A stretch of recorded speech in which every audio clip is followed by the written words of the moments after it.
What's going on, digital family? It's your boy Jerry. Welcome back to United Public Square. Thanks again for tuning in tonight, this afternoon, or morning, depending on your geographic location. Ring the notification bell, hit the like button, and please subscribe and share with your friends this new channel that we are trying to build on this new community. Yes. So the Manchester US tour just ended, and we lost our very last game, which I was hoping to win. We lost by 3 goals to 2. Dortmund won against Manchester United, and Ten Hag just gave his interview, and he wasn't pleased. He mentioned there was a lack of unity in the game. He did not see the combination and the patterns of play that he's invested in the players during the training sessions. So he said the standards need to be raised. So I think in the next 2 weeks he's going to be working on those. He was asked what the plans were for the next 2 weeks. He said they're obviously going to be flying back to the UK, and then they'll have one day off and then back again to training. So he's hopefully going to use the next 2 weeks for some intense training sessions, and then hopefully in our first game of the season, which is against Wolves, we can up our game, up our levels as expected of Manchester United Football Club, right? So that's the plan for the next 2 weeks. It's exciting overall to have all their team, the first team, and some of the under 21 players show up or pull up in the US and play these games in California, in San Diego, and in Texas, Houston, New York, MetLife against Arsenal. All the games has been really wonderful experience for the US fan base, which I was very honored and very lucky to be at their Manchester United v Real Madrid game, which we also lost by 2 goals to 0, right? And we obviously did not do what was required of the team. But I take some positives in these 2 weeks. We've seen them. We've seen that this is not the maximum. There's more room for improvement, and Ten Hag always says good is not good enough. So he's going to be working with these players, and hopefully, before we get to the season start, we have really reached a good enough level to be challenging in the Premier League, because it's not going to be an easy Premier League this season. We have a lot of teams that are strengthening and some teams that are going to be surprising. I know no one is counting Aston Villa, but they are going to be a tough opposition in throughout the season. Newcastle, obviously, with the new injection of cash and what they did last season, they're only going to be building on it. So we know already what City is doing. Arsenal has also strengthened Declan Rice and a whole lot of other new players. When it comes to Chelsea, they have Poch, so hopefully I don't know what it's gonna happen there, but I'm not wishing they win much games than United does. So um, overall, I know that I'm very confident that Manchester is gonna make top four this season. When the season starts, I'm counting on Manchester United to be top four. I am also going to stick out my neck and say that Manchester United is going to win a major trophy.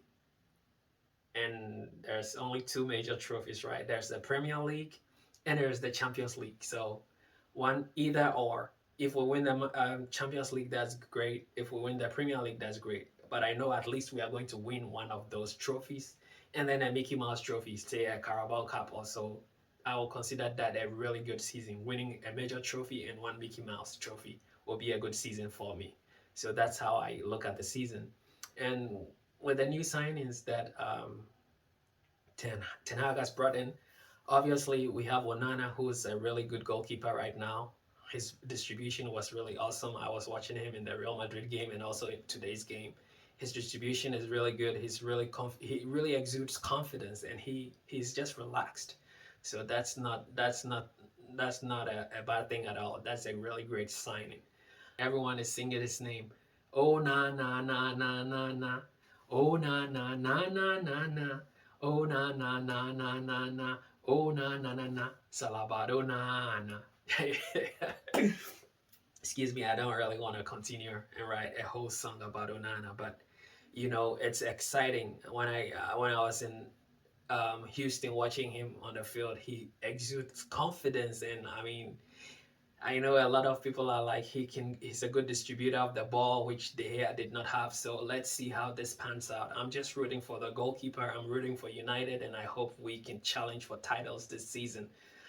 And also, Rasmus Højlund is the striker that we got this season. I'm not really sure if he is the real deal.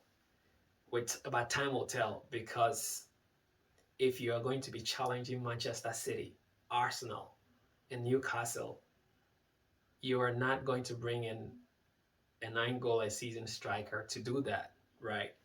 But in Ten Hag we trust, so we are all going to be supporting this kid, and hopefully he can he can all surprise us, pleasant surprise.